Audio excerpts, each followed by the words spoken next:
My parents bought a house in Heritage Hills in 1971.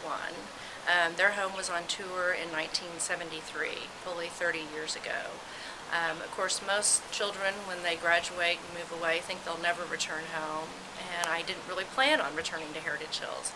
But when I moved back to Oklahoma City to do my ophthalmology residency and then decided to stay here raising children, I quickly was learning the opportunities of being close to family and close to a neighborhood that still means a lot to me. So when this house came on the market, it was an easy match to want to move back to the neighborhood.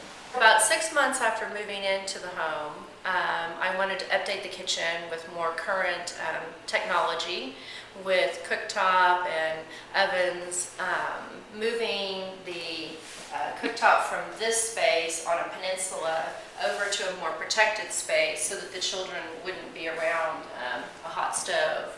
And then creating this open island which brings in the breakfast room to the kitchen space so that we can all enjoy being in here where most families spend their time. And the jellyfish pendant, this light fixture, was a birthday present to myself a year ago.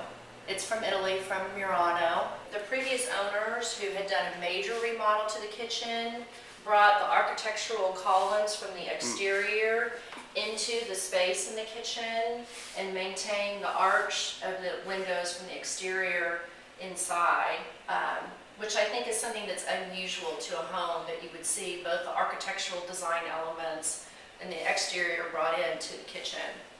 And they chose this Carrara marble, which most people recognize as being in cathedrals in Europe and Italy and across Europe.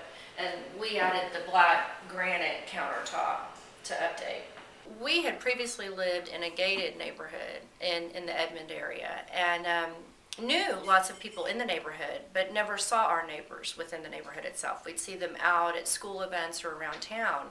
And I think a large part of it had to do with how people live in those environments. You get in your car and you drive every place that you're going to go to, and so you tend not to be around in the neighborhood seeing people. Whereas in Heritage Hills, we can walk to 23rd, we can walk to Midtown. There's lots of opportunities to just be out and about. Within this neighborhood, you see your neighbors out on the street walking. You see them out walking their dogs, exercising. There's a lot of community involvement living in this historical neighborhood.